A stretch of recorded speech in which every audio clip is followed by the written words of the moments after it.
Hello everyone and welcome to my review for Jujutsu Kaisen chapter 159. Before I get into this week's review, I of course have to give a shout out to my wonderful patrons.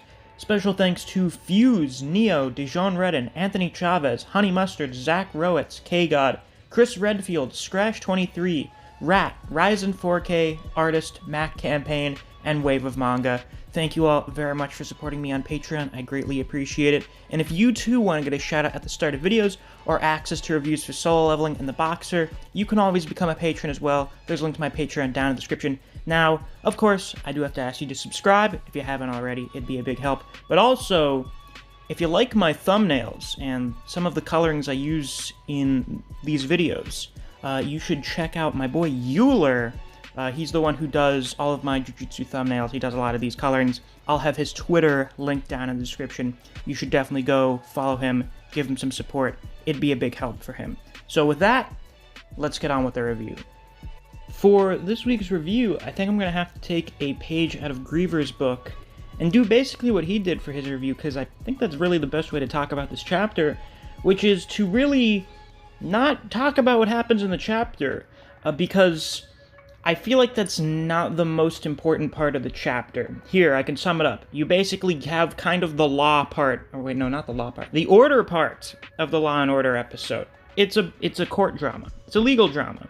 Higuruma is a defense attorney working to try and keep people who would never win their cases from going to jail.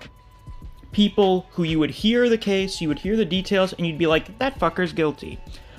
Because this chapter has a lot to do with justice, and the criminal justice system in Japan, which, as I have just learned over the past 24 hours, is, pretty atrocious. Pretty bad. Like, the American criminal justice system, not very good either. Not great. Pretty terrible also. Just look at the war on drugs for, like, the last 50 years. And also, we have, like, the highest prison population on the fucking planet, so not great, not good at all, but Japan and their 99% conviction rate, Jesus Christ. So, in Japan, the way it seems to work is basically, you are charged or accused of a crime, you're fucking guilty. That's just how it works. Unless, as far as I can tell, there is just zero way to suggest that you actually committed the crime. If it's a totally baseless charge, that's the only way you're not going to jail. Otherwise, you're fucked. So, Higuruma is not only choosing cases for people that have next to no chance of being found guilty. Like, the guy he's representing had the fucking murder weapon in his house, and didn't call the police.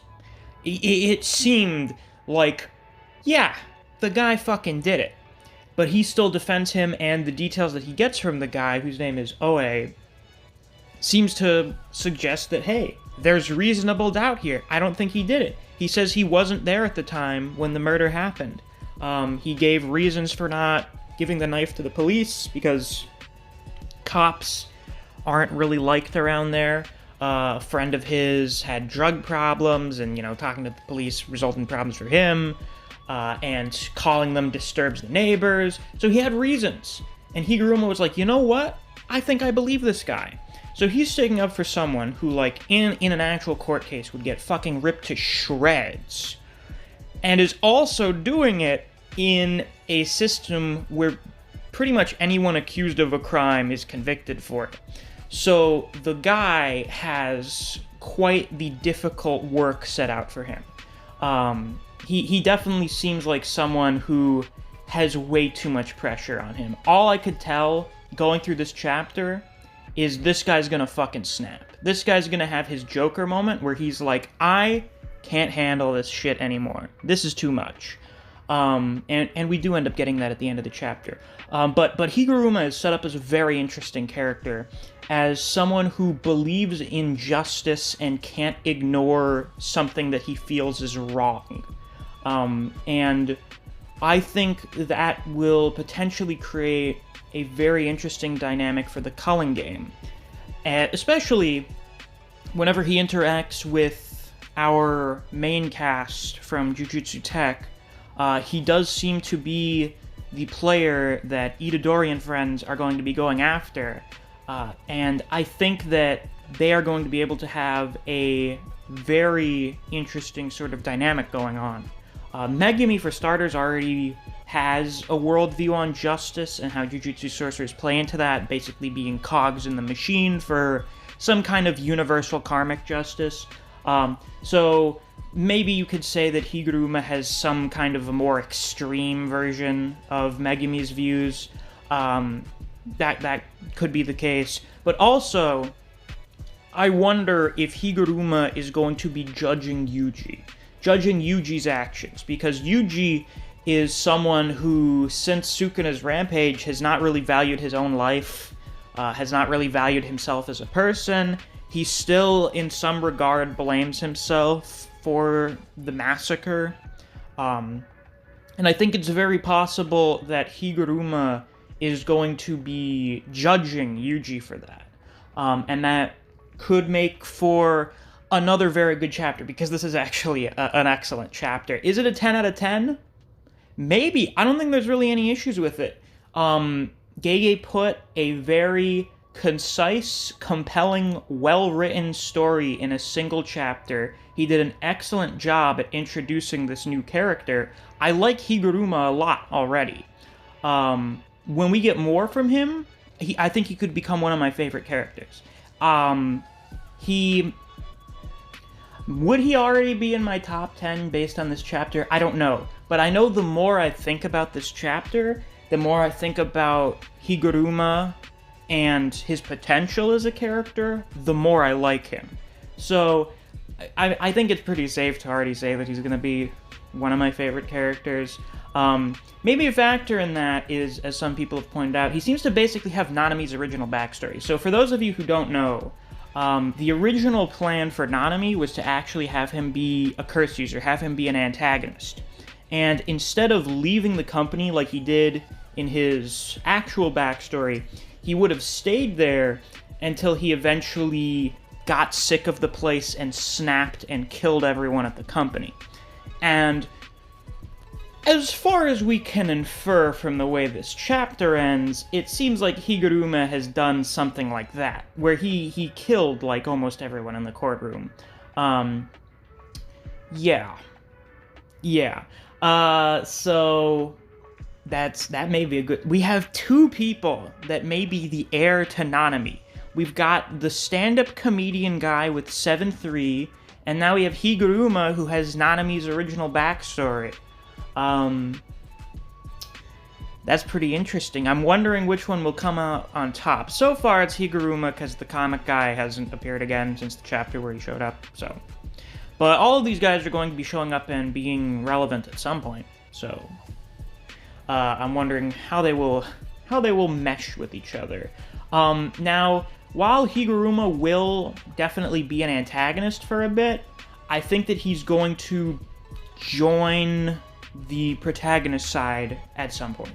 I don't think he'll fully join them. I don't think he's going to have, like, his worldview changed or something, but I think it's going to be more of, like, a Hikari situation where he's like, my goals, my ideals align with these people, I will ally myself with them. Because the idea is they're going to convince him to make a rule to either let people transfer points or to leave the culling game and swap out for someone else.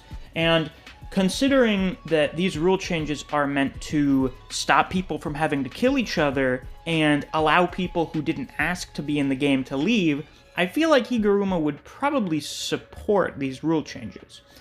So he's definitely someone who can be worked with. I'm also wondering if he's going to fight Hajime, because I imagine Hajime is probably going to be gunning for him since he has the second most points after him. So it's probably going to be the Jujutsu team and Hajime fighting over who gets to have Higuruma. That should be pretty amusing. Now to actually talk a little bit about the in-universe stuff, we have to wonder, what the hell is going on with this curse thing that Higuruma seems to have conjured in the courtroom? Easiest guess, this is some kind of Shikigami. I mean, that just kind of seems to be the general rule for whenever someone with a curse technique summons some kind of entity, it's a Shikigami. It has scales attached to these appendages on its sides. What I'm thinking is it's probably going to be something kind of similar to the Egyptian afterlife, where you weigh someone's heart on a scale to determine whether or not they were a good or bad or maybe neutral person. Actually, I don't remember if there is a neutral afterlife in ancient Egypt. Well, anyway, yeah. And either this will kill you if it determines you're bad, maybe, or if Gege wants to make things more interesting, if you're determined to be a guilty person, if you're determined to be a bad person, you get some kind of detriment. Something bad happens to you, you get like a debuff, pretty much. Whereas if you are judged to be good, to be fair, you get some kind of boon from it. That could be interesting. I do think that the culling game, for the most part, we're mostly going to be having more complex and interesting techniques than ones that are just overtly powerful. I think Kirara did a really good job at showing that. I think we're probably going to get that from the Angel. Even though it's a technique that deactivates techniques, there are probably going to be a bunch of different restrictions and requirements for it. And I figure pretty much anyone else of significance that we get introduced to will have kind of complicated shit like that. I mean, like, when you have an ability that has scales here, I'm figuring it's going to be something more complex than just, if you're bad, you die.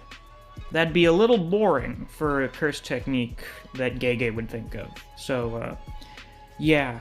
But anyway, Higuruma is great so far. He's a man who just can't win.